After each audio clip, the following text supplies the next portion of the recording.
For over 15 years, Saturdays and Illegal Curve have been synonymous with one another. With insight, analysis, and interviews regarding the Winnipeg Jets, the Manitoba Moose, and all around the NHL, here are Dave Manouk, Ezra Ginsburg, and your host, Drew Mindell. The Illegal Curve Hockey Show, presented by Play Now, the official sports betting partner of the Winnipeg Jets, starts now. Well, folks, where there's a will, there's a way, and while it may not be ideal, we are here. Our most sincere apologies for the nonsense that has occurred over the last 45 minutes. If we knew what happened, I can assure you we would have fixed it earlier. But the three of us, Dave, Drew, and Ezzy, I'm going to leave Jacob out of this, are not the most technologically savvy individuals. So it took us 45 minutes, but we are here to say good morning, Winnipeg. Good morning, Manitoba. And for all of those joining us live on our YouTube channel, our Facebook page, and anywhere you may be tuning in from, we say good morning, universe, and welcome to the Illegal Curve Hockey Show. With Dave Manouk, with Ezra Ginsburg, I'm your host, Drew Mindell. Jacob Stoller was our 9:30 guest after we had already delved deep into the Winnipeg Jets, getting you ready for tonight's game against the Washington Capitals. I thought that was one of our best conversations we've had in a very long time. So, Jacob, welcome to the program, and thank you for joining us. Thank you very much. Drew and Ed, you guys look very good on the vertical angle, I got to say. It's a nice new look for you guys. You can continue it. Thank you. Yes, I look better. I'm better north-south than I am east-west, I would argue. Much better. Boys look sharp. I got to say, happy birthday, Legal Curve, right? 16 years? Mm-hmm. Yes, Pretty 16 crazy. years since we started the Saturday show. Yeah. Drew's getting his license today. Mm-hmm. Okay. Well, then based on the way the show started, I'm just going to drive my car right into a brick wall out of frustration. Yeah. So it'll be good in that sense. Exactly. All right. Yeah. Thanks for having me, boys. Let's get into this before someone on the router. Exactly. Before the technology breaks it down even further. We'll start with tonight's contest, the matchup of the top two teams in the league, the Jets and the Capitals. It's, of course, not getting the necessary and requisite attention that it deserves nationally, but that's to be expected. I mean, from your perspective, Jacob, just these top two teams, the Jets and the Capitals, is this just going to be a fun hockey game between these two, or is there anything sort of more at stake in terms of a battle of bragging rights sort of situation? Yeah, I don't think there's much there in terms of the standings storyline. I don't think if you go to either room and try to rev them up, anyone's going to really latch onto that. I think the Dubois storylines expired too, so I think we're past the point there. What I'm interested to see, purely from a hockey fan perspective, or journalist, I should say, is what these Capitals look like against what they try to be a tight checking defensive Jets team. Can they contain a team that is four lines deep with a lot of speed in the Capitals, not to mention the greatest goal scorer of all time? So that's what I'm kind of looking forward to seeing. But I don't know. Did anyone think that these two teams would be atop the league this year? I don't even know. I wouldn't even be able to fathom that. I still can't really, to be honest, and there's still a bit of hockey left. But, I don't know. I don't buy much into the 1 versus 2 in the whole league narrative. Yeah, and, speaking of things that you can't fathom and a narrative, I think, there might be a little bit of a kind of side narrative in addition to the fact that these are the top two teams in the league, that you have two players that are looking like they were big-time omissions by Team Canada. Obviously, talking about Mark Scheifele and Logan Thompson. Logan Thompson's numbers, I mean, compared to Connor Hellebuyck's, they maybe don't look super impressive. I'm obviously joking, but we got to talk about Scheifele, Jacob, because obviously, two 30-goal scorers for the Jets right now. Both of these guys can hit 50 goals and 100 points. I think it goes without saying that Scheifele's playing some of the best hockey of his career, but what's kind of stood out to you since obviously he was omitted from Team Canada? Because a lot of us obviously thought he might represent his country at the Four Nations. Yeah, I think that, first off, I mean, Canada needs to really hope that they have a successful Four Nations, because I'm seeing a bit of a tune of similar to the World Juniors, where they didn't take certain guys because of stylistic fits and roles. And that bit them in the butt pretty bad. And this is a trend a bit with Hockey Canada. Like, I think it's insane that Drew Doughty is supposedly the shoe-in to replace Pietrangelo. No disrespect to Drew Doughty, future Hall of Famer, but it's like, if you're sizing up who would be better in a tournament, it's Mackenzie Weegar right now. Doughty hasn't played in 6 months. That's just a fact. But, so Hockey Canada has those mistakes. What I've seen of Mark Scheifele this year is just a player that has been able to, for the first time in a long time, really adapt his game. For a long time, Mark Scheifele was the most predictable player ever. He'd take the puck, he was a center, he'd end up on the wall, he'd stick handle 3 or 4 times, look at his peripherals, and try to find Kyle Connor. That was smooth every single time. And teams clamped on that, right? You could game plan for that, and you saw it. That's another reason, too, why the power play was kind of bland last year, right? It was the same option, find Kyle Connor. This year, what I'm finding, and maybe part of it's the extended time with Velarde too, there's other wrinkles, but Scheifele isn't, I don't want to say afraid to shoot. Like, guys, remember how he was in that conference final run? Like, Mark Scheifele's not a bad shooter by any means or hesitant, but I think he's opened up to the idea of just being more assertive. Like, less east-west, more north-south, even on some of the power play entries, I've noticed it. And that's, to me, the biggest reason that we're seeing this season from Mark Scheifele. And, when you put it all together with Scheifele, like just being a bit more assertive like this year, you come to realize, like, man, we've underappreciated how good this guy was. But also, furthermore, like, this is what he is, right? Like, he is a star player. And I said this on WST the other day. I think that the most encouraging part, too, is the way he's scoring goals in front of the net, creating down the wall. That's how you score goals in the playoffs. And I think everything Scheifele and that line has done is really encouraging.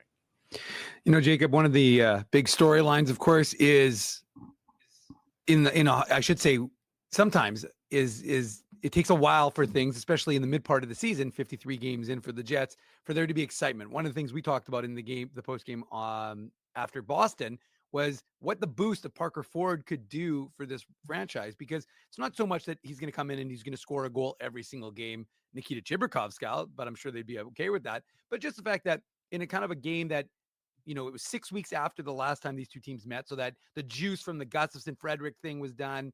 There wasn't really that, you don't have Adam Lowry in the lineup, so you're not expecting too much of a physical element from Winnipeg. But what did your takeaway from? I know you wrote about it for Sportsnet, but just in terms of what was your big takeaway of seeing Parker Ford injected into the lineup, an hour and a half away from his hometown in Rhode Island? What was your kind of big takeaway from that little boost in the mid part of the season? Well, Dave, this, so it's not surprising to you, but my takeaway was, okay, there's some crops in the farm. Like the Moose, the record's been terrible this year. Obviously, in turn, guys like Chibrikov, Lambert, and those guys statistically aren't performing maybe what the naked eye would expect, right? But of course, there's nuance that required when you're the lowest scoring AHL team. That's going to happen. But for me, it's like, okay, you look at Parker Ford and doing that, and it's like, that's a pretty encouraging sight, because we don't know what next year's going to look like. We don't know who the Jets will be able to resign, who they won't. And, with the rising salary cap guys, more and more, even more than the flat cap era, so to speak, drafting and developing is going to be extremely important for them. And that's the same goes for college free agency signings. So I'm very curious to see if we see Parker Ford again, to be honest. Like, for my money, especially with Chibrikov out now too. But if you're needing a bottom 6 forward, I don't know how putting Brad Lambert into the lineup and reshuffling things necessarily helps. Whereas if you plug Parker Ford in, as we saw there, things stay the same relatively in terms of your deployment and lineups. Now, this is a hypothetical situation. Maybe the Jets can't score, need some speed. Sure, put Lambert in, whatever. But for my money, like I'm putting Parker Ford in over Toninato.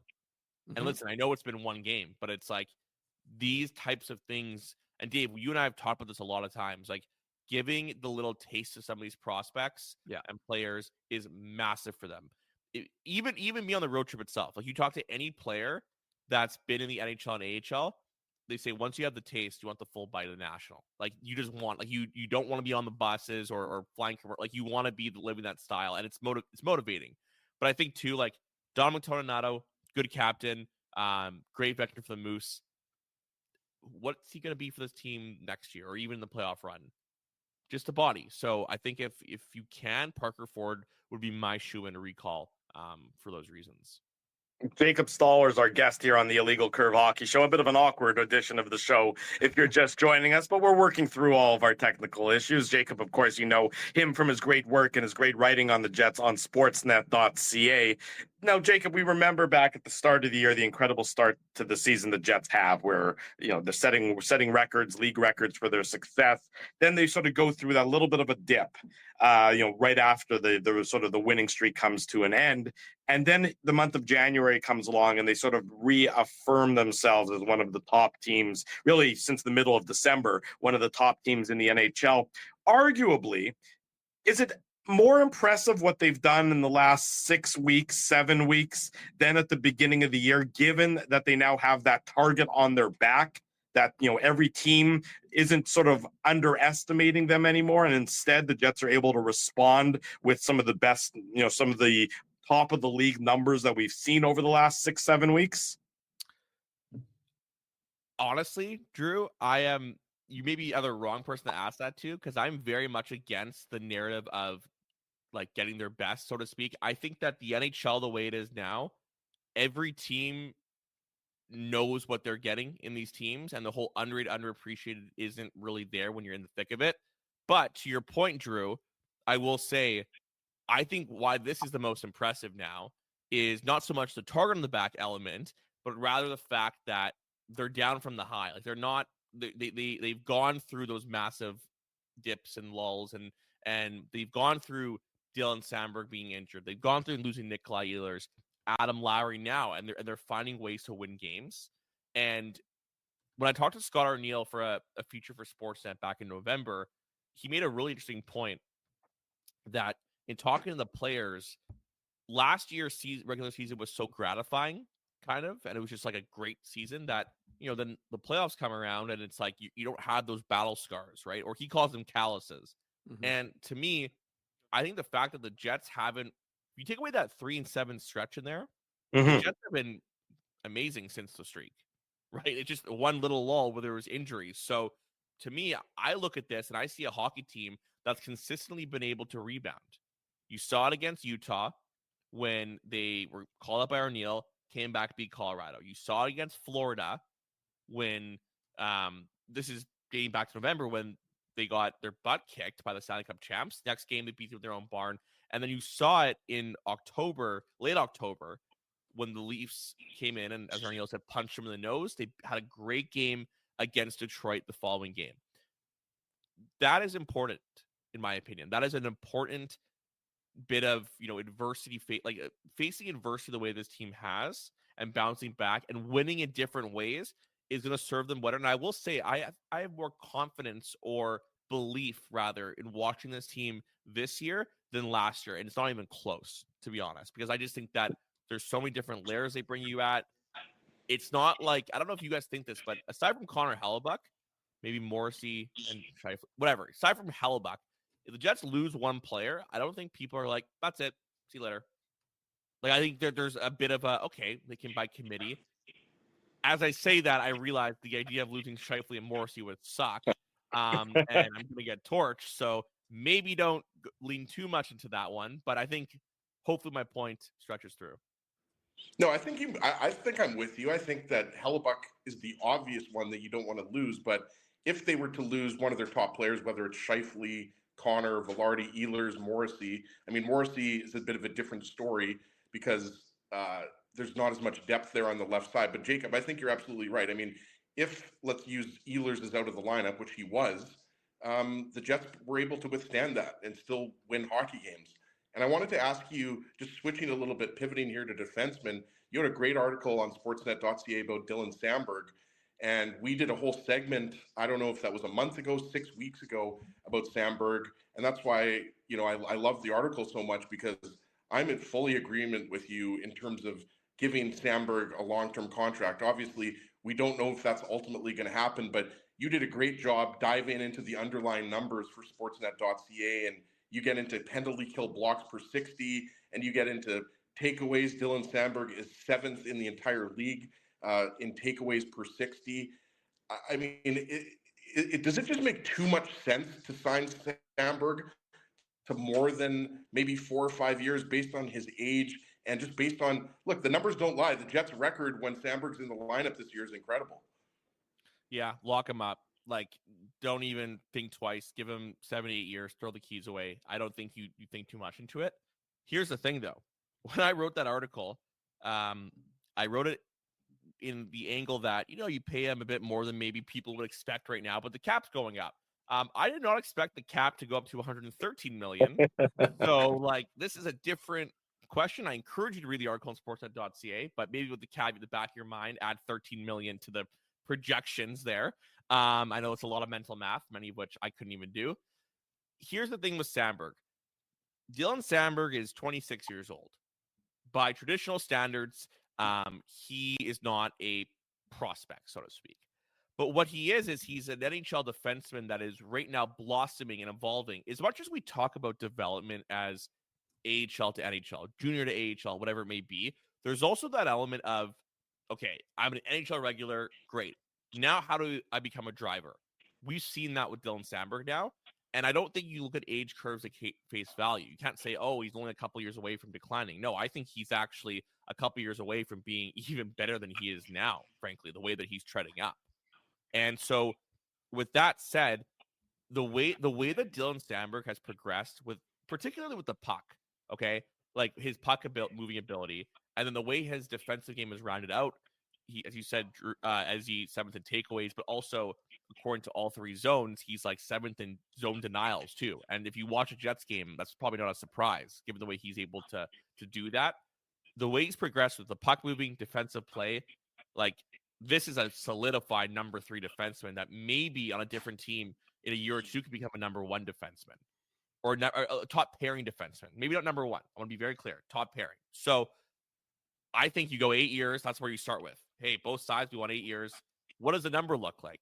We maybe need a part 2 to that, Ezzy, because this has changed. Listen, I think that Dylan Sandberg wants to be a Jet for life. I don't say that lightly. If you talk to him in the locker room or just have a quick chat, like the guy, you don't need to really like fish.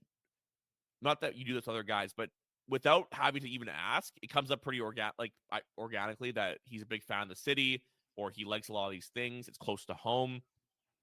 There's something about that locker room where they all really love each other.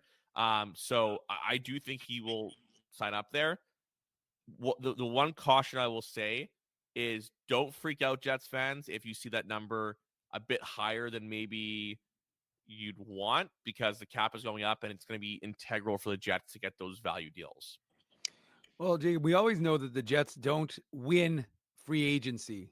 July 1st is a very, how do I put it nicely, boring time if you're wasting a summer day inside Canada Life Center because it's not a day the Jets are particularly active.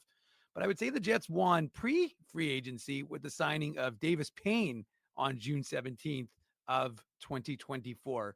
Just from your perspective, and we know how good the power play has been. We've had people on to break it down, but has there been a bigger signing by Winnipeg in years than getting Davis Payne and his, schemes and his figuring out a good way of using the talent that he has around him than that signing? No, he is the signing of the year. I'm actually working on a piece about Davis Payne, and I will give a little teaser about something. Ooh.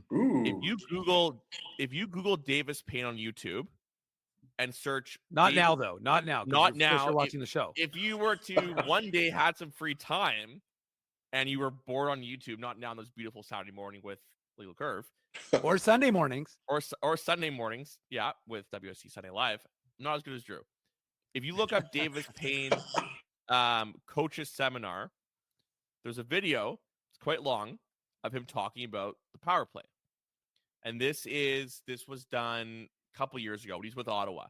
And the entire video is about being aggressive on the power play. Mm-hmm. And he talks about it through the lens of Ottawa. And it is pretty like eerie almost, like how much it related to what he's come in and done with Winnipeg and how effective it's been. So when he was coaching Ottawa, they weren't one of the best power plays in the league, but their shot volume was always very high. Okay, I think that some of the issues were younger team, maybe not the best finishers in some spots, but they were always pelting shots out there. And just the way they've been able to, for example, getting Ehlers in the power play one, finally, getting different options rolling around, quicker movement. No wonder this is such a deadly power play. You watch it, it's like, how is this ever not a thing? And it's just, it's a massive, massive advantage for them. Special teams are important, especially in the power play. Like, you look at the Colorado series from last year, how many times were the Jets within a goal and there was a power play and you're watching from your couch and you're like, they're not scoring. Like, no matter what happens here, they're not scoring. Tyler Toffoli is going to hold the puck, shoot into a shin pad, and then they're going to go reset in 10 seconds. Like, no one was like, all right, goal time. No. Now, I think if the Jets get a power play, that's where I think penalty kills and power plays and that reputation puts people on notice. Like, the Jets have so many options. You cannot just seal off Kyle Connor because Gabe Villard will make you pay. You can't just get Villari net front because then Scheifele and Connor will go back and forth and boom, either comes down the middle. Surprise, the best Danish treat you've ever had scores on you too. So you're kind of screwed when you play against them. But yes, Dave, Davis Payne is the number one signing. Damned if you do, damned if you don't. If you play against the Jets power playoff, and Jacob Staller, our guest on the Illegal Curve Hockey Show. Jacob, you were talking about the salary cap before as it pertains to Dylan Samberg, and I think we all knew it was going up. I don't think any of us necessarily expected that it was going to rise as quickly and as rapidly as they announced yesterday. How does that change the calculus vis-a-vis the unrestricted free agents that the Jets have pending after this season? I mean, we know the names. It's been talked about all season. What are they going to do? Are they going to walk? Can't they now, theoretically, if the Jets are going to be a cap team in the future, and that's a question for Mark Chipman, of course, can't they theoretically afford all these guys? Well, again, that's a question for Mark Chipman, of course. But but for argument's sake, let's assume they're going to be a cap team. The Jets are going to be a cap team. I don't assume they're going to be a cap team. I don't think they're the only team that won't be a cap team. I think that if you look at the reports, there's quite a bit from Canadian teams to other smaller markets. Like, for example, Columbus, okay? They're a smaller market that is not, from my understanding, one of the higher HRR, hockey revenue. What's the other R? Don't know. Hockey-related revenue. Come on. Bingo. Is one of the lowest earners there. So there's talk of, can they be able to spend the cap? Like, can they justify it? Take that to a smaller Canadian market where your income is Canadian, you're paying an American, and it's going up and up and up, let alone some of the attendance issues. There'll be some pause there, right? So I think it's going to be more of a year-by-year situation, and that, Drew, is going to be the interesting part here. When they're sizing up, can we sign Neil Pionk to an 8-year deal or 7-year deal, whatever? They have to look at, okay, what are we willing to pay him relative to what we're willing to spend each year? And that number may not be a reflection of the salary cap. So their offer to Neil Pionk might be lower than he wants. It might be higher than Jets fans want as well. I don't know. But I think that the biggest takeaway for me with the salary cap rising is good news. Thank God they got Scheifele and Hellebuyck signed. Because, my God, guys, that was a steal in the $88 million cap this year, and now it is going to be grand larceny in the 113 gazillion cap, whatever it's going to be.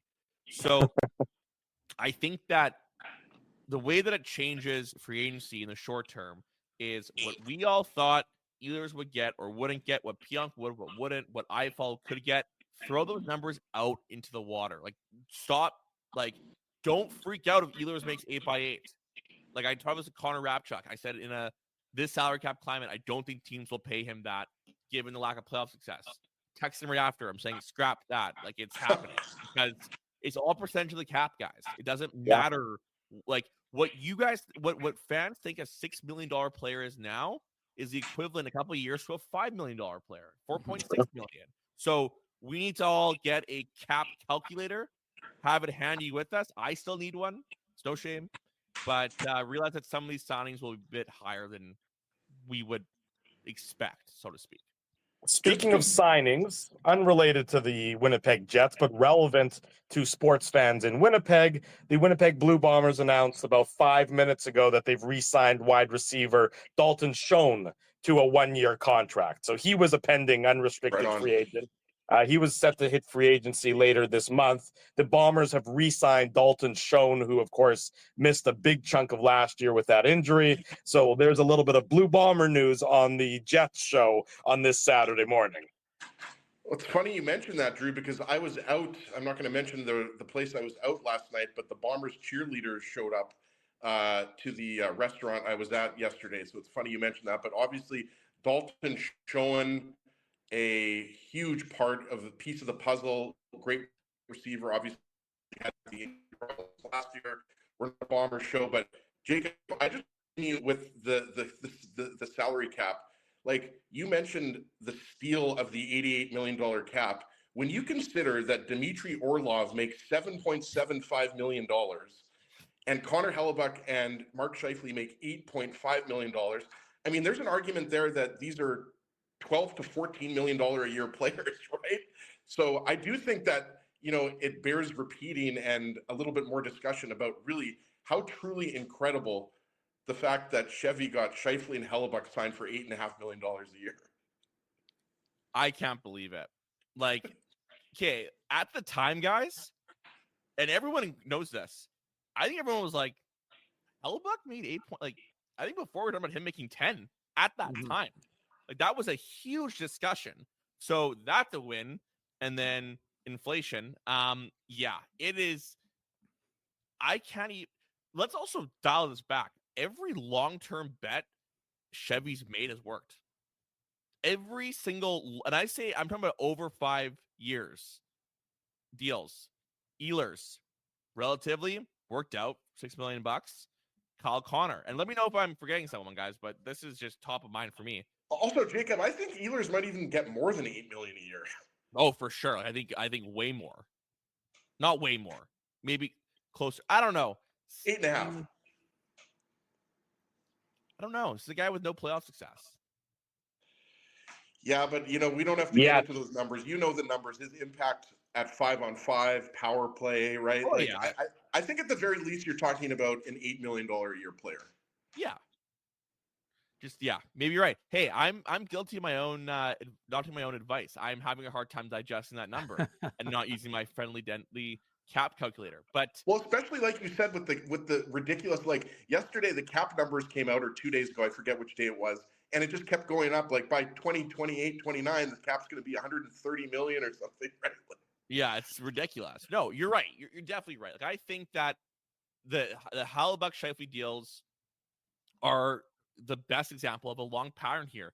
The deal they signed Kyle Connor to aged unbelievably over the last couple of years. Josh Morrissey, like guys, every core piece that they've had, they've been able to lock up and get excess surplus value, which is what you need to do to win a cup, let alone in the smallest market in the league with a complete inability to sign even B-C level free agents. So kudos to them, honestly. Like, I mean, the Jets deserve all the credit in the world for being able to do that.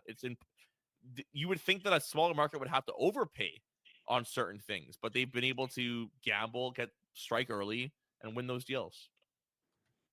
Jacob Staller, Sportsnet.ca. He covers the Winnipeg Jets. He's a great friend of the show. Jacob, appreciate your patience as we work through our issues this morning, and thanks for joining us and providing some great insight into the Jets. Enjoy tonight's Jets-Capitals game. Will do. Thanks, boys. Happy birthday, IC Morning Show. Thank you very much. Thanks, Jake. Appreciate it. There he goes, Jacob Staller, joining us this morning here on the Illegal Curve Hockey Show. We'll go to break. When we come back, more on the Winnipeg Jets, the Jets and the Capitals later tonight, of course, and Jeff O'Neill, the O-Dog, is set to join us at the bottom of the hour. We're a little bit awkward, but we're still here nonetheless. Drew Mandel, Dave Minuk, Ezra Ginsburg. It's the Illegal Curve Hockey Show presented by Play Now. Saturday morning, welcome back to the Illegal Curve Hockey Show. Drew Mandel, Dave Minuk, Ezra Ginsburg with you. making our way through a bit of an awkward program, but nonetheless, we're thrilled to be with you here on this Saturday morning talking about the Jets. They're in action later tonight, of course, against the Washington Capitals. That ought to be a great battle between the two top teams in the NHL. It's going to be a good one. The Jets, of course, on the ice for morning skate so far. It seems like there's been no changes to their lineup as far as we can tell based on the morning reports. So not a real big surprise, I would say, given the Jets' performance on Thursday night in Boston. But the Jets, of course, they're looking forward to doing battle in Washington tonight against the Capitals. We'll have the post-game show for you later on. Yes, Dave? Well, since you guys are awkward and can't see, we got the O-Dog, Jeff O'Neill, in the waiting room right now. So I'm going to bring him in. We're going to get going with Jeff O'Neill right now. I like it. There he goes. O-Dog, good morning. Welcome to back to the Illegal Curve Hockey Show. How are things? Guys, you first have to explain to me what's been awkward. I love awkwardness, so explain to me. What's gone on thus far where it got awkward? Maybe I can help out. Well, it's technologically awkward. None of our technology worked to start the show, which is why I'm on my cell phone, which is why Ezzy's on his cell phone. So the first 45 minutes of the show were basically us cursing and saying, "Can you hear us?" Well, our loyal audience members were wondering what the hell's going on. So if you want 45 minutes of that, it's a lot of fun. Wasn't there a part of all of you, because I've had these experiences before, where you're just like, this ain't happening today. Like, yeah. This is not happening today, and we're not doing it. But I'm glad you guys are back up and running and everything's good. Yeah, we fought through the adversity. I mean, I think that speaks to our character, our intestinal fortitude, and our commitment to the team that is Illegal Curve, that we were going to find a way one way or the other. Oh, dog, I was going to go back to sleep, but you were coming on the show, so I decided to stick around. Yeah, well, as soon as I'm done here, I'm going back to sleep. Jeff, we appreciate you giving us your time as always. Tonight, let's start with what's happening tonight between the Jets and the Capitals, the top two teams in the NHL. Having played in games, similar to this one, where, you're going up against another, not a rival, because these two teams haven't played each other this year. They don't have much of a history, since the Southeast Division way back when. But, is there a little extra juice when you're playing against the team that's, right next to you for a top of the NHL standings at this point? I think it's a fantastic matchup. I mean, first of all, the Jets have been unbelievable basically since the drop of the puck. They had a bit of a dip, but not much. But who expected the Capitals to be where they are? Like last year, I said these guys are going to, at the beginning of the season, I watched them first 5 or 10 games. I'm like, they might be the worst team in the league. Then they turned it. And then this year again, they're right at the top. Like Spencer Carberry, they could just give him the Jack Adams right now, because it's just an incredible team to watch. And for all the fan bases and the general managers and coaches that are complaining about their team play, I think a great example, 2 examples, are the Washington Capitals and the Minnesota Wild. Like, they just play an unbelievable team game where everybody's on board, everybody does what they're supposed to. And it drives me nuts when their opposition at the end of the game, they're like, this team's really structured and they made us pay for some, like, well, why wouldn't you be really structured? That's kind of what they do.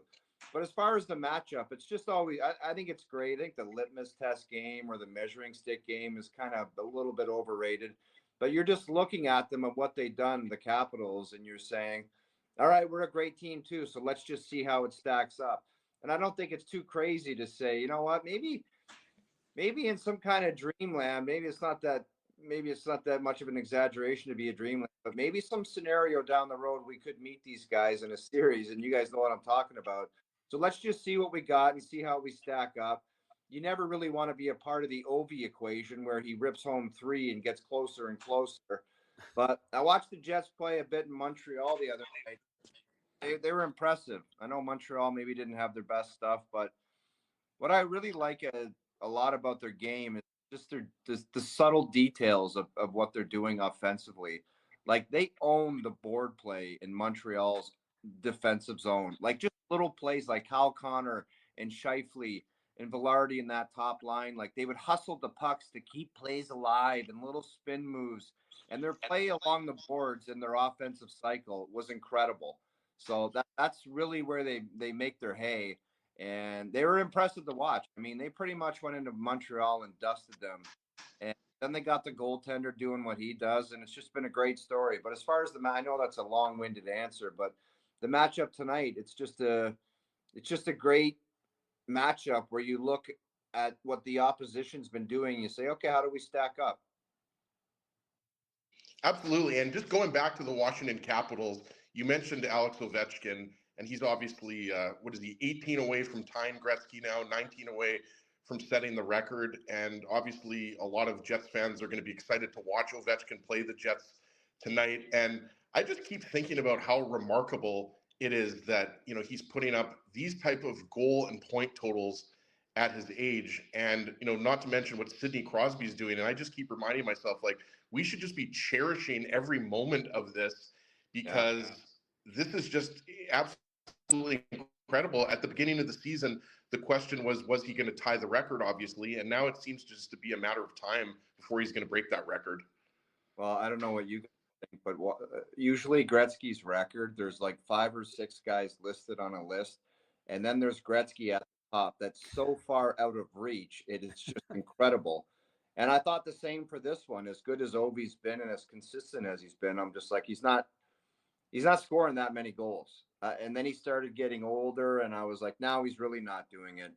But then he just keeps pumping them home, and it's like, this guy's actually going to do this. And the fact, I mentioned the Caps at the beginning of the last year. You could, I was throwing Ovi in there too. He didn't look very good. It looked like, okay, now everything's taking its toll. The hair's a little grayer.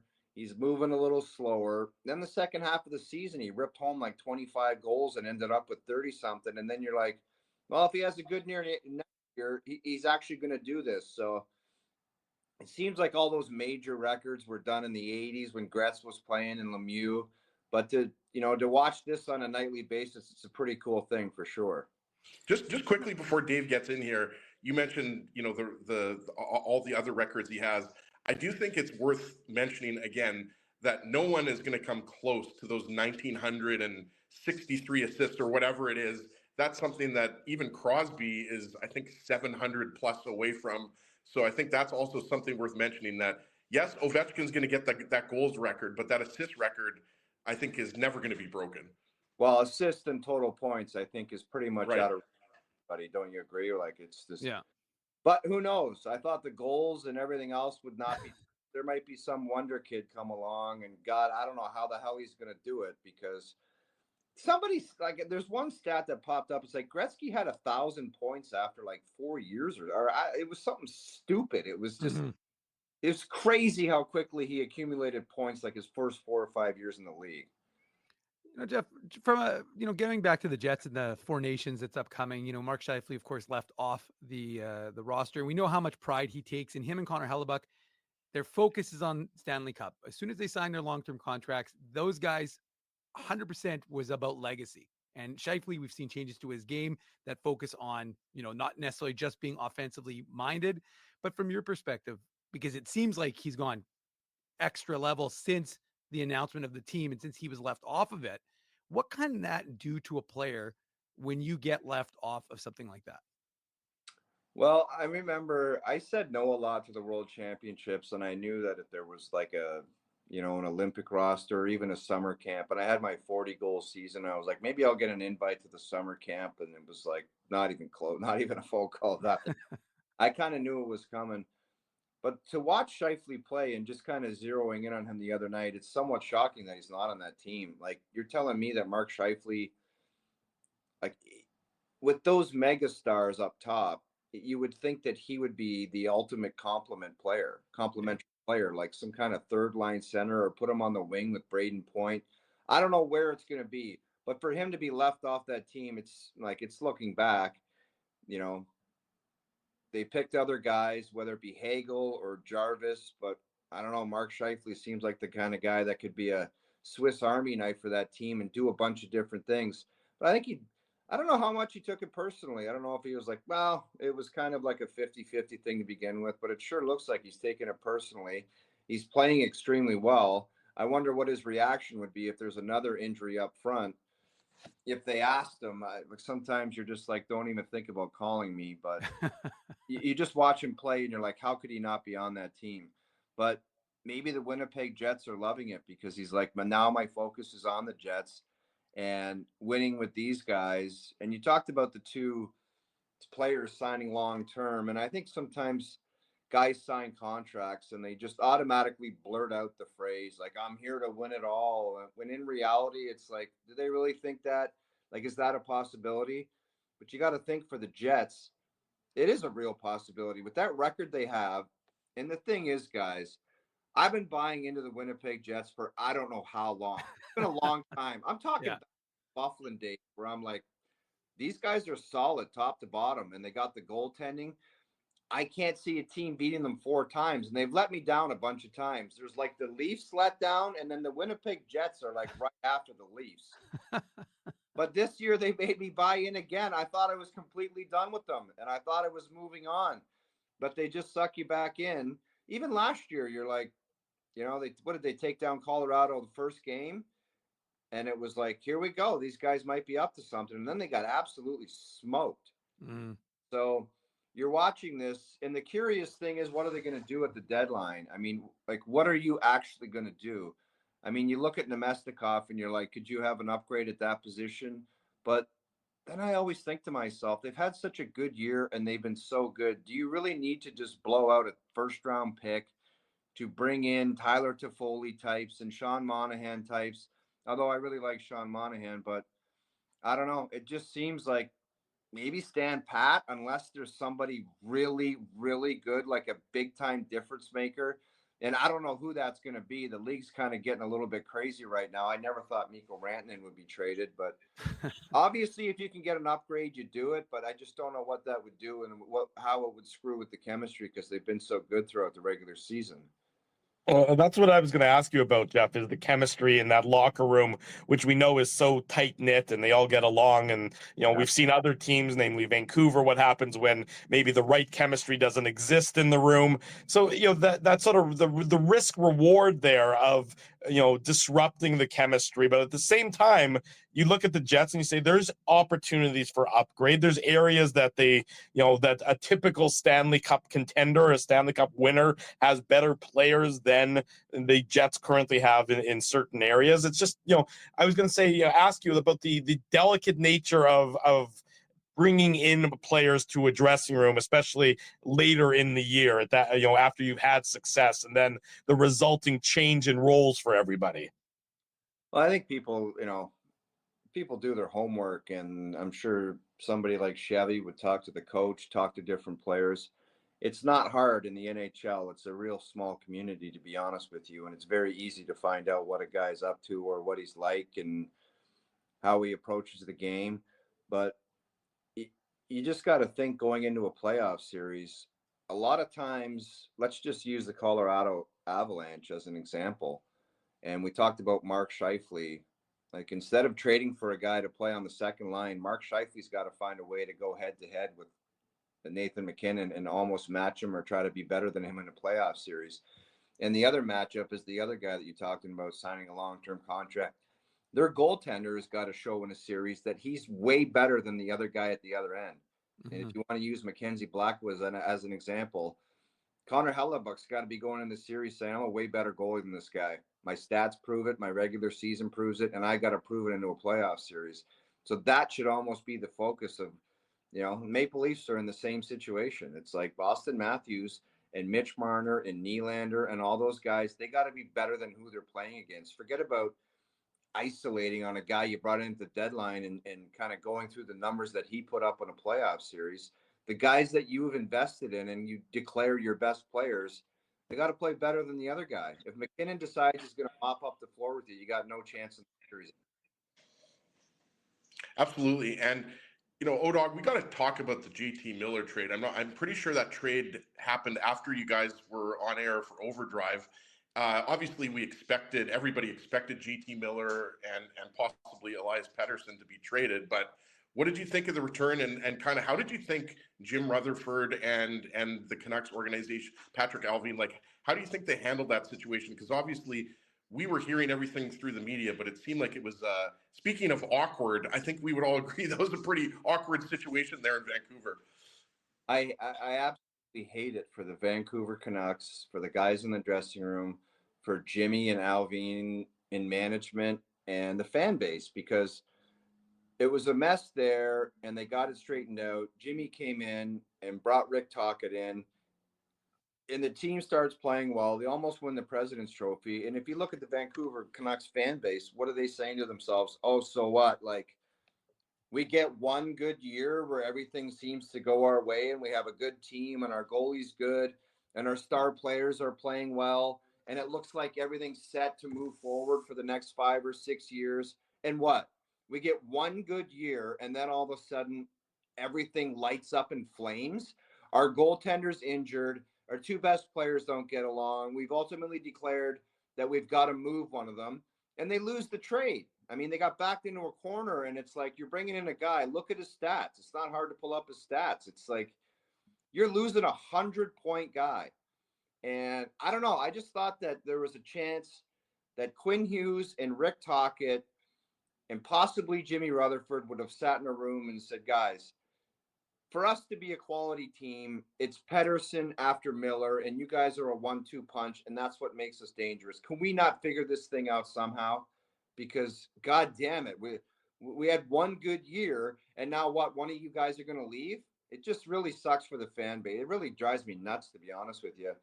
Lots of guys, and I hate dating myself because the game is so different now, but I've had many conversations with some of my former teammates saying, can you believe that these two couldn't have put their differences aside?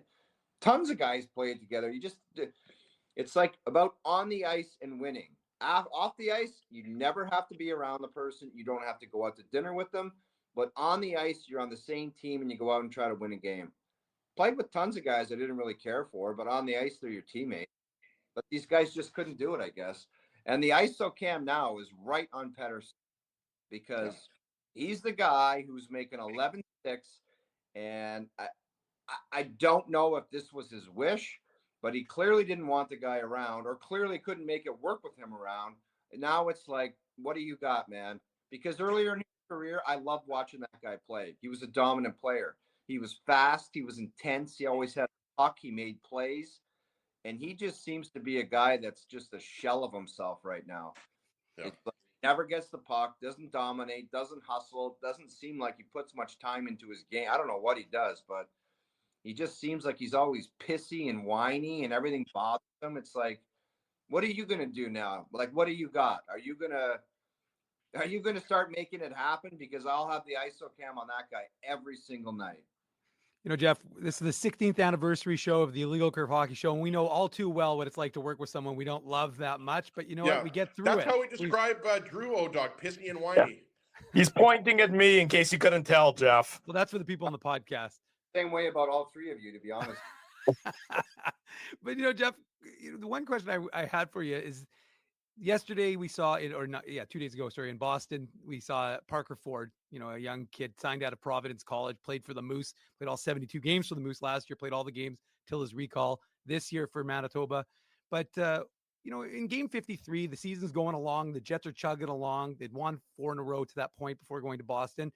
What kind of energy does that bring for a guy who's going to make his NHL debut? And not only is he making his debut, he's making it an hour and a half away from his hometown. So his family and friends are all able to be there and support him in that way. That's always a great story when you see the clips, you see the goal, and then you see all the family there in the one row in Boston, which is probably a weird place to be wearing Winnipeg stuff and cheering, because those guys get some beers into them and they could probably be pretty ruthless. But the way it's been going for the Bruins, they were probably cheering for his first goal as well. It's always an exciting time to see a young guy like that come up and score his first goal. But now the thing is, because I've seen, and I don't want to be negative on this story because it's such a great story. Now the thing is, what do you do going forward? Because I've seen a bunch of times where they come up, they score their first goal, everybody's talking about them, they get a little bit of a shot or an elevation in the lineup, and then it just kind of goes downhill. So can you build off of it and and basically put the onus on the coach, where it's like, I'm here to be an NHL player, because it's up for grabs for anybody to do. Coaches have to win. They have to put the best players on the ice, and they don't care where they're from or how much they make. If you go out there and prove that you can play and the coach trusts you to put you out there, and he has a belief that you can contribute in a positive manner, he's going to put you out there. So let's just see how the story builds, and if he can continue to do it to try to become an NHL player and a mainstay in that lineup, which is a difficult thing to do. They got good players. They're a good team. One of the best teams in the league. Last one for you, Jeff. The other big trade, of course, so far this year was the Mikko Rantanen trade out of Colorado going to Carolina. To me, a no-brainer for the Hurricanes, but I'm more interested in your perspective on the impact to the dressing room in Colorado, where anytime it's fairly clear that one team is worse off by subtracting a player from your lineup, what does that do to the psyche of everybody else that's left there in Colorado? Well, from one perspective, I have a lot of respect for the Colorado Avalanche, where they did not take players' feelings into the equation here. They were like, this is what we're doing. This is business. And we're not paying a guy more than our best player. And that's just as simple as that. And we're going to it's kind of like Kelly McCrimmon, how he's just like, we got to find out a different way to win here. And you see so many teams year after year, they just keep going back to battle with the same thing. And the way things are structured in the NHL, it's like, that's the way it is. It's like, there's our team. Let's go get them, because there's not a lot of trades. There's not a lot of movement, mostly because all the guys have no movement clauses, no trade clauses. It's like, I hate it about the league where there's not a lot of movement in the league, where it's like so many teams. How many times have you guys watched a team where you're like, man, that team could use a shakeup right now? Like, just a trade. It's so great for the fan bases too. But when you're like Nathan McKinnon type player and you're losing a guy like Rantanen, he must be like, man, I do a lot of my business with that guy. I'm a 100-point player. I'm a Hart winner. I'm a cup winner. And that's the guy that I ride or die with. And you're taking him away from me. You wonder what that does to his psyche. But at the end of the day, maybe they're not done and they do something else where there's some long-term benefit for the team, and maybe even possibly for this year. So it's, to lose a player like that, it's pretty shocking for everybody, because at first you're thinking, what the hell are we doing here? And it also sucks to be the guy like Chess and Drury that are going into that locker room. Everybody say, Jesus, we got rid of Rantanen. What the hell are we doing? And you're sitting there and you're like, well, I'm the guy that got traded for him. So that's a bit of an awkward thing.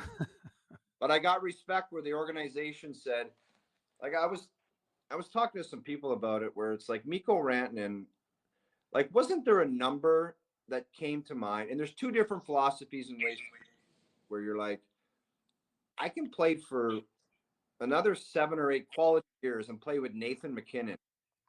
Can't you find a number that makes you somewhat happy that's not 14 million? Like, if it was 11 or 12 or something, to play with Nathan McKinnon for the next chunk of your career, it's pretty enticing. But there's other perspectives, and there's other different agent philosophies, what they want to do and how they want to attack it, whether it be percentage of the cap or we don't care who's the best player, we want to make the most. And if you have that angle or idea about the signing or the negotiation, there's always a chance the team's going to look at it and say, we're moving you. Sorry, that doesn't work for us. So I guess he tried to. And if I'm Rantanen, I would have thought the same thing. They're going to probably give me something close to what I want. But in the end, they just said, we're moving you. So Well, as an addendum to that question, Jeff, sorry, one more. As an addendum to that, with the cap rising rapidly over the next few years, there's going to be situations where the best player on a team is not paid the highest amount of money. Is that something that's discussed in a room? Is that something that bothers players, or do they look at it as, when I signed my contract, this is the most I could get given the circumstances, and I don't worry about player Y, who's not quite as good as me, is now making more because the cap has gone skyrocketed crazy? That has been that has never been, in my experience, 12 years in the league, I have never heard a player talk about how much he should get paid in front of other players, teammates. That is something that's kept privately between the agent, family. Like, I've never sat in the locker room or in the back of a bus or at dinner and somebody blurted out, I've got to be this percentage of a cap or I got to be the high. That's always something. And maybe players are different now and they talk about that openly about how much they want to be paid, but I've never heard anything like that. And there's probably going to be some stances from organizations where, like, this is a completely different example, but everybody's talking about like a John Tavares contract for next year, and Claude Giroux is an example, but it's always a different team that wants to ante up for that money. So some of these players, it's going to be Mikko Rantanen is an example. Maybe it's a different team that comes out of the blue, whether it be Carolina or Columbus or Nashville or somebody else that wants to pay him that mega contract. Sometimes it's not the team that's already given the player like $60 or $70 million, and they're like, you're going to get that money somewhere else, not from us. Like Claude Giroux's an example. He got a deal at $6 million from Ottawa. It wasn't from Philadelphia. It's from a team. So sometimes that one that's going to be all fired. They will open the checkbook for you, whatever you want. So that's ultimately going to lead to player movement if they want that massive bump. Jeff O'Neill, the O-Dog, our good friend. Jeff, thank you so much for joining us this morning. We'll let you get back to sleep now, as you mentioned. Apologies for waking up and disturbing your slumber. Have a great rest of your Saturday. We'll do it again real soon, buddy. Guys, let the awkwardness continue. Thanks for having me. Thanks, Jeff. Take care. We'll see you again soon. Jeff O'Neill joining us this morning here on the Illegal Curve Hockey Show. It's presented by Play Now. Always great to catch up with Jeff. We're way behind in our commercial break, so we'll take another one and be back with more Jets talk Saturday morning. Drew Mindell, Dave Minuk, Ezra Ginsburg with you. This is the Illegal Curve Hockey Show presented by Play Now. We want to thank you for not betting with Play Now and choosing our illegal gambling site instead. Because we couldn't afford things like this without your money. So much of your money. Now you might have questions like, do our profits benefit your community? No. Or bet with Play Now, Manitoba's local legal and secure gambling site. Dining, entertainment, parking, and convenience, all in one spot. City Place is located in the heart of downtown Winnipeg, attached to the Canada Life Centre. Whether you're working, living, or out for a night in the downtown, make City Place your go-to destination before or after the fun finds you. Lunchtime, game time, anytime. Visit City Place at 333 St. Mary Avenue, next to Canada Life Centre. Holt Dental, the new official dentist of Illegal Curve, has a philosophy rooted in two unyielding principles: genuinely caring about patients and providing outstanding service. Being a patient of Holt Dental means more than just checkups and treatments. It's taking the time to listen and talk to each patient so they can achieve the best long-term health, functionality, and aesthetics for their teeth, mouth, and gums. Conveniently located at Grant Park Festival on Taylor Avenue, Holt Dental is dentistry of the highest quality in a comfortable and relaxed environment. For more information, visit holtdental.ca. Oh, and there's plenty of free parking at the front door, too. Celebrating its 40th year as Winnipeg's home for stand-up comedy, Rumors Restaurant and Comedy Club has recently been named Canada's top comedy club and a top 5 comedy club in North America. From birthday parties to date nights to fundraisers and everything in between, Rumors is your destination for the best and most affordable live entertainment Winnipeg has to offer. For more information on upcoming shows, Rumors' incredible promotions, and to purchase tickets, visit rumorscomedyclub.com. So you're a pizza person, you married a wing person, but somehow your kids are salad people. You can't pick your fam, but you can pick your BP meal deal, starting from $18.99 for takeout or delivery at bostonpizza.com. We are back Saturday morning. What I told you I was running it. Don't give me that hand, Dave M. I saw the hand. I can take us back and in and out of break there. Don't be giving me that. I thought you were literally going to do the speaking portion and not necessarily the technical portion. So that's why I was trying to do that. But all I can say so far is that I don't think we've ever sounded better than in the first half an hour of this show. I think this is a pretty good sign that as we've reached 16 years, we should just shut down this entire operation and go our merry ways. I think that's what today's technical difficulties have shown us. Hopefully, fingers crossed, we will get everything figured out for tonight's Illegal Curve post-game show. So that'll come at you after the Jets and the Washington Capitals. That'll be right around. What's that, Dave? I said about 10 hours from now.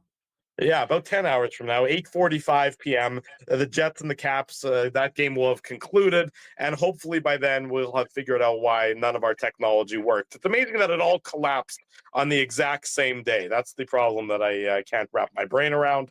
But in any event, we will do that as we continue this morning on the Illegal Curve Hockey Show. As I mentioned, no changes to the lineups for the Winnipeg Jets. You figure that they had success in Boston. You're going to keep it going. Then we'll see. There's 3 games left, really. They've had a successful road trip so far, winning the 2 games in Montreal and Boston, the 2 games where they were certainly the better of the 2 teams, both on paper and on the ice. And now tonight against the Capitals, it'll be a really entertaining game. I think it's just going to be a good game between 2 very good teams, 2 teams that, especially in the Capitals, I think nobody really had many expectations for them.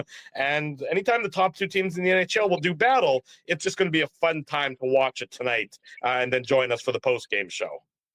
Boys, we get to watch Pierre-Luc Dubois play hockey tonight. I mean, that alone gets me very excited, and he's quietly having a good year with 11 goals and 41 points. I think he's 4th or 3rd on the Capitals in scoring right now. But if you go up and down this roster, guys, you're just seeing guys that are having career years, right? Dylan Strome is on pace for a career year. Alexei Protas, he's already put up the most points he's ever put up in the NHL. Connor McMichael, Tom Wilson's got 20 goals already. He's on pace for a career year. Jacob Chychrun, guys, is there a better trade right now, off-season trade? Because didn't that happen right on July 1st, right? So Jacob Chychrun has really been a nice fit. Nick Jensen's a good defenseman, Dave, but obviously Jacob Chychrun's got have a higher offensive ceiling. Jensen, of course, is more of a defensive defenseman. But, you look at this Capitals team, guys, and they are deep. And they've been getting, obviously, excellent goaltending from Logan Thompson. But Charlie Lindgren has been pretty good as well, right? Former Montreal Canadian, right? So Logan Thompson's been a huge story. I think if Connor Hellebuck wasn't having the year that he was having, I think, more people would be talking about him in the Vezina conversation, Dave. But let's be honest, there is no Vezina conversation this year. Give Hellebuck the trophy already. I think the question is just, is he going to win the Hart Trophy or be a Hart Trophy finalist? But you're absolutely right, Drew. And, we talked to O-Dog about this. Like, to me, it's just like I'm just cherishing watching Ovechkin play. Like every time I have the opportunity, I'm watching Washington or I'm watching the highlights. Like I'm not sure if you guys saw the goal he scored the other night. Was that against Minnesota? Was that Minnesota that he scored the goal against? No, hold on. It was Ottawa he scored the goal against. Like it was kind of a bit of a kind of knuckler from the point, but like what he's doing at 39 years old, Dave, I think, like, again, I don't care if I sound like a broken record. I've already mentioned it. But what he's doing at 39 years old, like on pace for, 35 to 40 goals this year, it's incredible. And he's obviously been healthy for the majority of his career. But we're just watching greatness right now. Obviously, we're hoping that the Jets are able to pull out the win. But the Caps are the only team, guys, that are allowing less goals per game than the Jets. So both these teams are good offensive teams, and they're both good defensive teams. So like you said, Drew, this should be getting more national attention. It's ridiculous that it's not getting more national attention because these are the 2 best teams in the league right now, and I think it's going to be a fantastic game.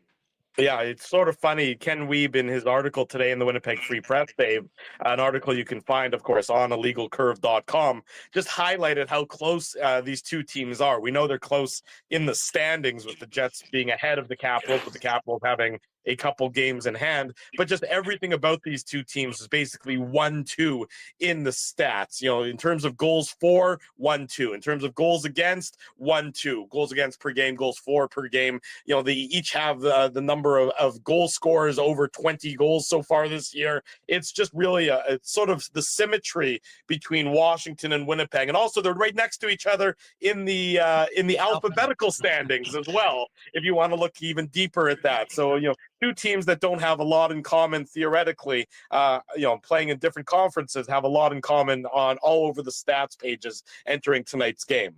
Well, as you said, Drew, the Southeast or Southleast, as when the Jets came back, as if folks can remember, all the way back to 2011 and 2012, when they were part of that, going up against Washington and Tampa and Carolina in that somewhat modified division, because of course they'd moved from Atlanta. But no, I mean, I think you're right. And I had the comment up from Joe. I mean, these are two of the hottest teams in the NHL, and there's so many parallels. The Caps have a good, not as good a power play. Theirs is the 10th overall power play. They've got the third best penalty kill, though, in the NHL. The Jets, I think, are around 15th or 6th. I think they're 16th. But the fact is they've moved up from when they were 21st. They've gotten a little bit better. And, of course, we've talked about how important on this show for months now, how important the penalty kill is. And to be able to have the penalty kill still humming along as he, without Adam Lowry, without Morgan Barron, those are two big guys who play a role on the PK. So that's going to be important. And look, like we've talked about, you've won 5 games now without your captain.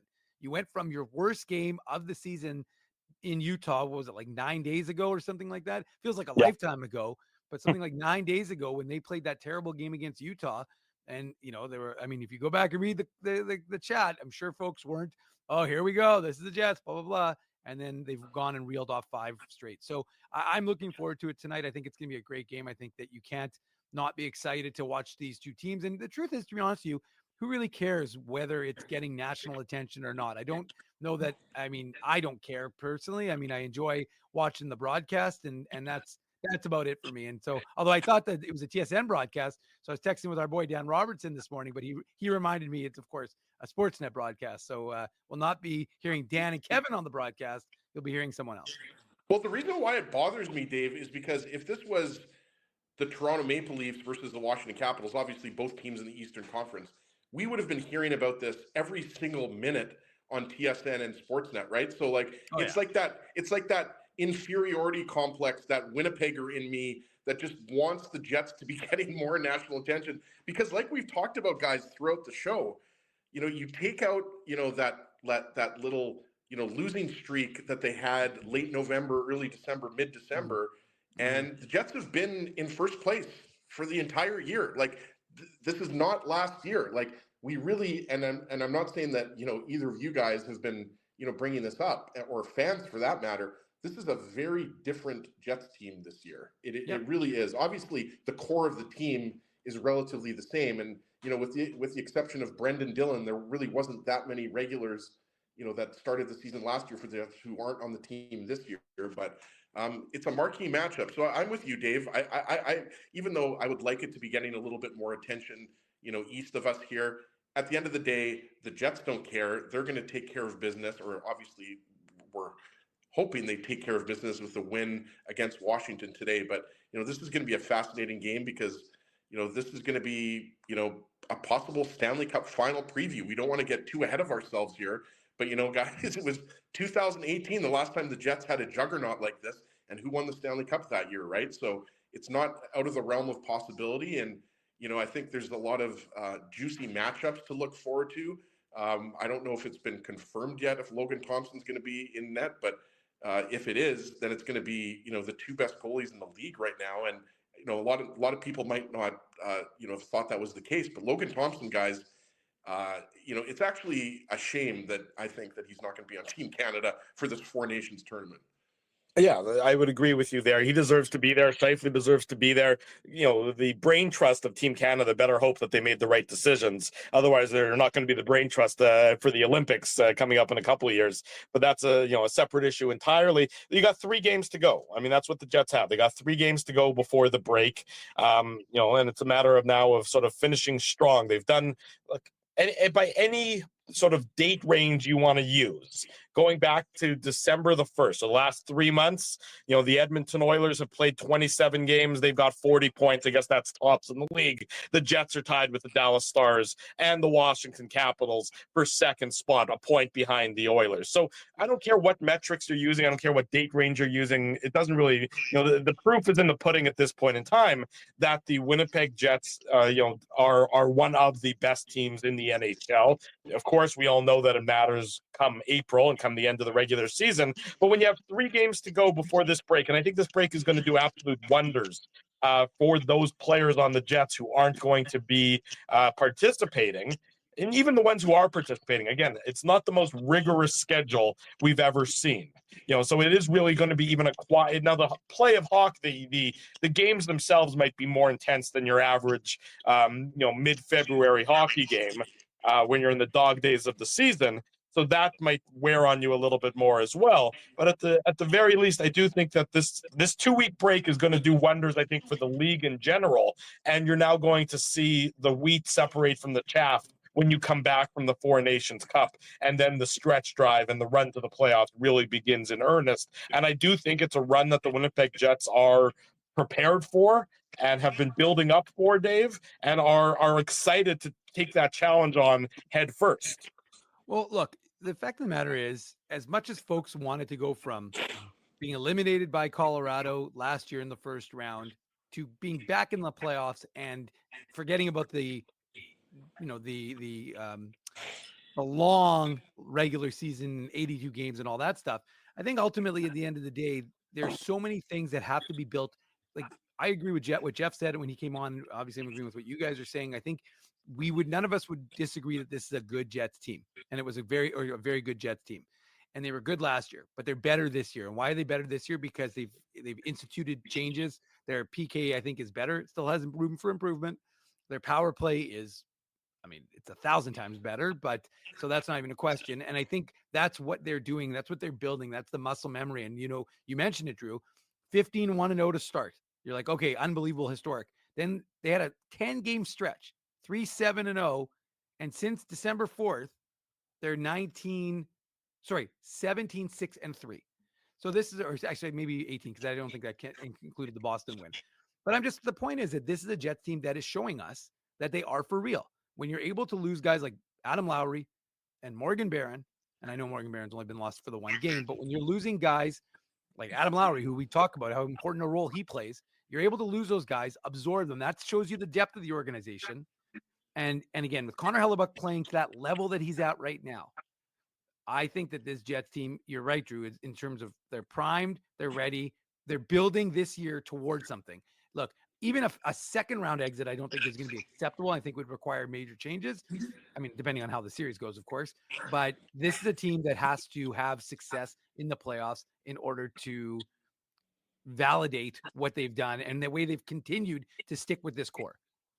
And just quickly, guys, like sticking with, how impressive the Jets have been, right? Dave, you mentioned the record since early December. Yeah. Minnesota's won 3 games in a row. So you lead on Dallas. They played 2 more games. But, we could easily be talking about like a not what I don't mean is easily, but, if the shoe was on the other foot and we're talking about, the Jets lose to Montreal, they lose to Boston, and all of a sudden Dallas is only 4 points back as opposed to 8 points back. That's what I'm talking about with the games in hand, is that the Jets, obviously, it's important that they're winning these games going into the Four Nations tournament, is what I'm trying to say here, because obviously, the Jets ideally want to win the President's Trophy, even though winning the President's Trophy doesn't guarantee you're going to win the Stanley Cup. But what they want to do here is finish first in the West, so they assure a better first-round matchup, right? We've talked about it. It could be the difference between playing Colorado or Calgary, right? And obviously the Jets match up a lot better against Calgary. I think we would all agree. Maybe the Jets match up a little bit better against the Avalanche now that they don't have Nichushkin and they have Marty Necas. But yeah, it's been a very impressive run. Dave's absolutely right. The special teams continue. It's almost, guys, like the Jets are making it look like it's easy to score in the power play. Like it's effortless. Like they're that confident. And I don't mean that in a cocky way. I mean that like we've said this before this season, that they expect to score every time they're out there. And the second power play unit has also looked dangerous and has looked pretty good the entire year, right? So, regardless if they end up getting, the full 2 points or they don't end up winning, they're still in a great position in the standings. But, when you've got teams like Dallas and Minnesota who are hard charging at you, and obviously, like we talked about, you still want to finish ahead of Edmonton and Vegas for first overall in the West and ideally first overall in the league. They're in a nice position now. And you're right, Drew, the Four Nations tournament is good timing for guys like Adam Lowry and Morgan Barron, but also, you think of the Devils with Nico Hischier and Jacob Markstrom. You think of the Minnesota Wild with Kirill Kaprizov, right? Like it's, the break is turning out to be for other teams around the league as well. But yeah, there's two tough teams coming up. Like the Islanders are a decent team, but you've got the Capitals and the Hurricanes, two of the best teams in the Eastern Conference. So I'm absolutely fascinated to see how these games go, because we've seen it time and time again this year, Drew. The Jets have stepped up and beaten some really good teams. Basically all the good teams in the league this year they've beaten, except Vegas. Yeah, good teams against good teams. It should be a good game. We'll go to break. When we come back, one final segment as this bizarre edition of the Illegal Curve Hockey Show continues. It's presented by Play Now. Drew Mandel, Dave Minuk, Ezra Ginsburg with you. Dave, are you pressing the commercial button, or do you want me to press the commercial button? Okay, I'll press the commercial button. Right now. Don't go anywhere. Let's get along, boys, okay? Use your words. It's the Illegal Curve Hockey Show Saturday morning. We are back Saturday morning. We're into overtime on the Illegal Curve Hockey Show, namely because we started so late because of technical difficulties. But we're still here talking about the Jets, talking about the Capitals.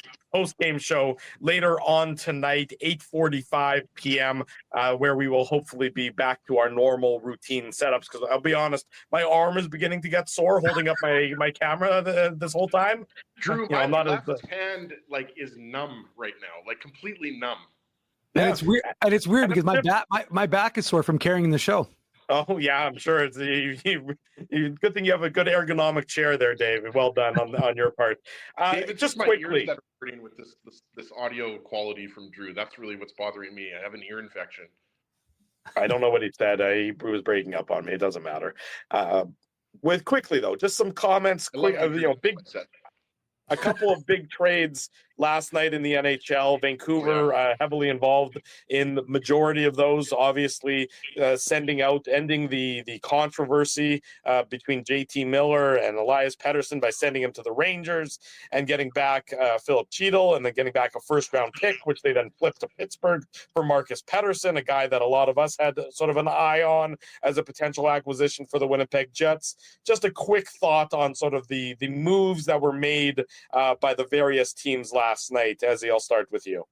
Well, first of all, I love the fact that 2 weeks in a row now, guys, there have been big trades on Friday night, right? So, I mean, you don't see that very often, and it's great for us being on Saturday mornings. But obviously, guys, pretty funny that, some people are expecting Elias Pettersson to be traded, and then they acquire another Pettersson. I thought that was pretty funny, first of all. But and they've already got another Pettersson, Ezzy. They've already got another Pettersson. So that's the third Pettersson they've got on the show, on the team. That's what I'm saying. Obviously, the Vancouver Canucks have a Pettersson fetish. But obviously, guys, the JT Miller trade, a little bit underwhelming if you're a Canucks fan. Philip Cheadle's a good player, and his underlying numbers are good. If you actually look, kind of similar, guys, to a couple of years ago when we were talking about Nikolai Ehlers' usage. He doesn't necessarily get as much usage as guys like Mika Zibanejad and Chris Kreider and other guys on New York.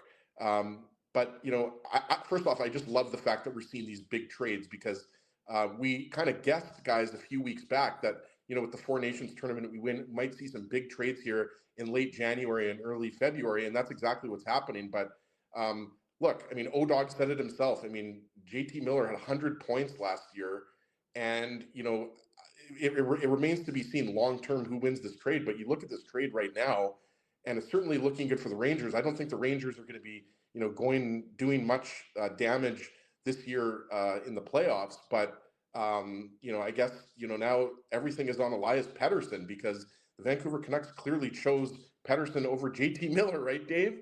You say that now until next week's show when he's no longer on the team either, Ezzy.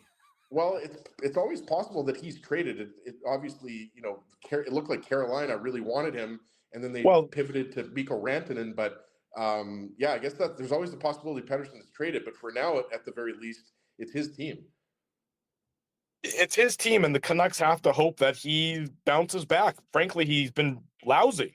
He's been, there's been talk that he's still banged up, and that's as a result of why his numbers are way down from where they were when they signed him to that large contract. But if Vancouver, ends up betting poorly here on Pettersson, they're going to be in for a world of hurt. It's just that simple. I mean, I tweeted this earlier, that when they had and I don't even think that Corey Schneider and Roberto Luongo disliked each other to the same degree that Pettersson and JT Miller did. It was just a function of you can't have two great goaltenders when you only have one net, especially at that time in the year, at that time in the NHL. It was a one goaltender.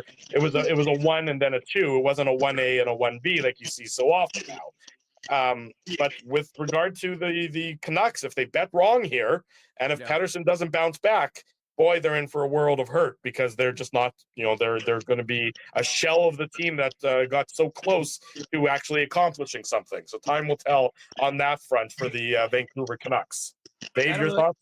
Well, I don't really have much to add, as he had a good take there. But the only thing I did check out and look at was the fact that they have a that was a good take, Azzy. But no, I just wanted to see if those two teams play each other again. They do next month, March 22nd in New York. So should be a fun little game for the Canucks fans, and we'll see who's on that team still well after the trade deadline. But I think it's interesting that this stuff is happening now in early February. I mean, these are pretty significant deals that are happening, and so will Winnipeg similarly, of course, let's bring it back here to the Jets, because that's what, so many of you are in the chat wanting to hear about. Nobody thinks this is Canucks lunch. So, will this get Kevin Cheveldayoff moving? Or as Jeff O'Neill said, I mean, you talk about that chemistry, boys, and that, the guys, it's such a fine line, right? Because, the team wants you to make a move, but they also don't want to eliminate someone's job. Now, Parker Ford, Brad Lambert, they don't have a established place on the Jets. They're not looked at. They'll be black aces at best. They're not going to be guys who are going to be impactful for the playoffs. Oh, I mean, I guess if you go deep enough, potentially. But the fact of the matter is, how does the GM walk that fine line? That's why Kevin Cheveldayoff is the GM, and we're not. We just get to talk about the moves he does or doesn't make. But ultimately, that's what he's going to have to do. He's going to have to make that decision as to how he's going to potentially move things around. And again, I got to tell you guys, I think a guy like Vlad Namestnikov's not going to have any problem sliding down and becoming your fourth line center and making moves accordingly.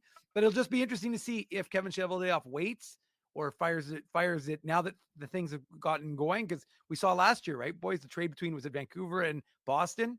That's in Lindholm to Boston. Or was it to Calgary and Vancouver? It's Calgary to Vancouver.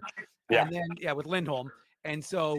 And then right after that, which the Jets were reportedly in on, that's when he made the move for Monahan. So we'll see if they're willing to go, get that going now, or if they're going to wait a little bit longer.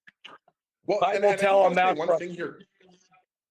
Oh, sorry, Drew. I was just going to quickly say here, with all of the injuries the Jets have had throughout the season, obviously, they're more healthy now with just Morgan Barron and Adam Lowry out of the lineup. But, the more, the Jets continue to win, with Vlad Namestnikov as the 2C, or before that, Adam Lowry is the 2C. Like, I'm not saying that I would be surprised if the Jets acquire a 2C, but you wonder if maybe the Jets' focus is going to be on bringing in a top 6 winger, or maybe all the Jets do is bring in a top 4 defenseman, right? Like, again, I know the chat's going to go nuts here, and I can't see the chat because I'm on my phone. So, chat, I miss you.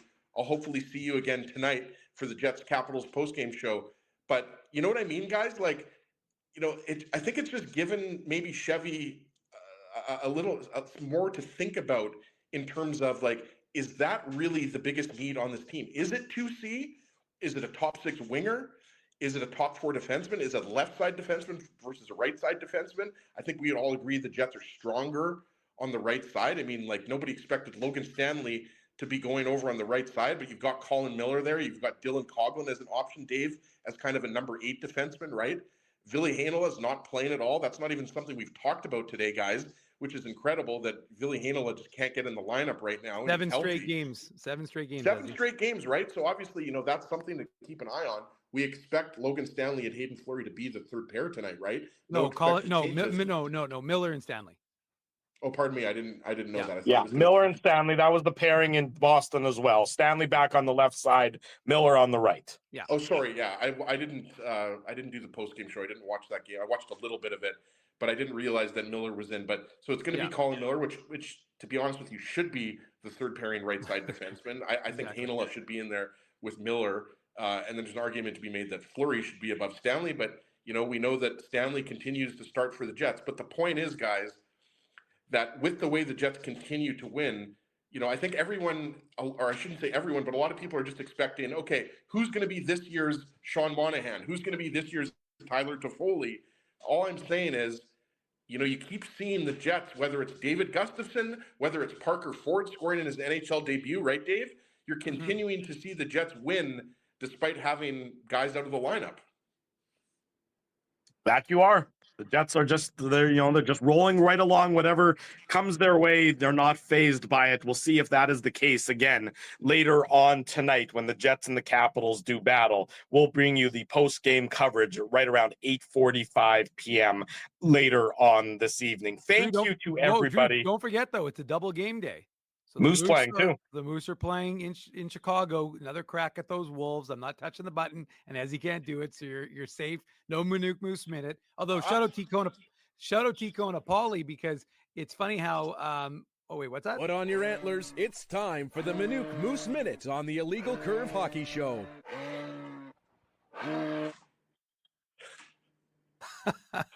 Sorry, Drew. I know Drew probably wants to get going, but anyways, come on, Drew. A big Moose win last night. Some of us have things they have to do today. Some of us have things they have to do. You can go. Ezzy and I can close down the show if you want. Just hurry up with your Moose minute, please. Hey, it's been 16 years. We've known each other a lot longer, and we still irritate each other. Dave, I'm pretty sure my favorite Drew is Ornery Drew, and that's what we're getting right now. Yeah, that's true, but that's usual Drew for the record. So anyways, quickly, the Moose in Milwaukee facing Chase DeLeo, Ezzy, the former 2014 draft pick. We saw him get drafted along Nikolai Ehlers in 2014 in Philadelphia. But Chase DeLeo, he signed an AHL deal with Charlotte, got claimed on waivers by Milwaukee. So he's with the Admirals. I'm pretty sure, just to cut you off, and just to prolong this to make Drew even more mad, do you guys remember when we had Chase DeLeo on and he had his dog Chase Jr. on in the TSN? I do remember that. Yes, I do. Yes, I do remember that, of course. But anyway, so Chase was in the lineup. He's facing the Moose for the first time in 7 years. Moose had Tyrell Bauer tried to have a big fight again, two games in a row. But it's funny, his jersey got pulled over his head. So he was trying to fight anyone, didn't realize it was the linesman who had him. But ultimately, and that was a fight with Kyle Marino, who he's fought already 4 times in his career, I think, at least 4, including earlier this year in November in Winnipeg. But we got to mention Dom DeVincentis, his first start since November of earlier this year, after which he got sent down to the ECHL. So he picks up the win in his first AHL game since November. And then, of course, we should mention that the Moose were good in the third period. Milwaukee's a team that's ahead of them, which, by the way, every team is ahead of them. But the Milwaukee Admirals, the Moose built a 2-0 lead. Dominic, Drew's gone. Yes, no rush anymore. All right, well, that seems there we go. As now it's our time to shine. But ultimately, you had Dominic Toninato score a shorthanded goal. Then you had Dylan Coghlan, who you mentioned, Desi. He got his second in Antlers. Oh, Drew's back. But Dylan Coghlan got his second in Antlers to make it a 2-0 game for Manitoba. And then, sure enough, the Admirals tied it up 2-2. And Mason Shaw, another veteran, he got a goal to make it 3-2. Moose locked it down in the third period, something we haven't seen them do. Held Milwaukee to just 3 shots. So they picked up the win. And all I was going to say, Drew, was that the Moose are back in action tonight. So it's a double game day. There's lots to be excited for. The 16th anniversary of Illegal Curve. Smash that like button. Subscribe to our channel. Make sure the ring notification is on, people. And share it on Facebook, on Instagram, on Blue Sky, on what else do we have? Twitter. Threads. Yes. We are the number one almost. We're about to surpass Sarah, which I keep bugging her about. I'm like, we're 20. She goes, I don't even use it. I'm like, doesn't matter. We will get ahead of you. When it Become comes number to one. social media tracking numbers, Dave M is the boss of that. I didn't even know I had a Threads account. Dave's yelling at me for not retweeting on Threads or whatever the hell it's called. I don't even know what that is, but that's okay. In any event, 8:45 tonight, the Illegal Curve post-game show. We'll talk about the Jets and the Washington Capitals. Big thanks to all of you for staying with us through our technical difficulties. We appreciate that very much. So many of you made the chat a lively place to be and had great numbers all show long. So if you haven't already done so, be sure to smash the like button, subscribe to the channel, subscribe to the podcast, and make sure that you've turned your notifications on. That's what Dave means when he's saying ring the bell. Turn your notifications on.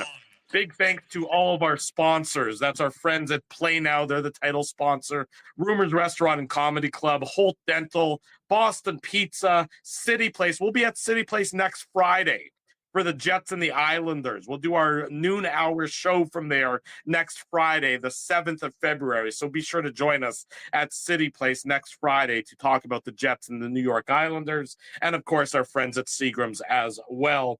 Support these fine businesses because of their continued support of Illegal Curve Hockey. We'll see everybody later on tonight. The Illegal Curve post-game show right around 9:45. The best way to celebrate 16 years of the Illegal Curve Hockey Show is by joining us for the Illegal Curve post-game show.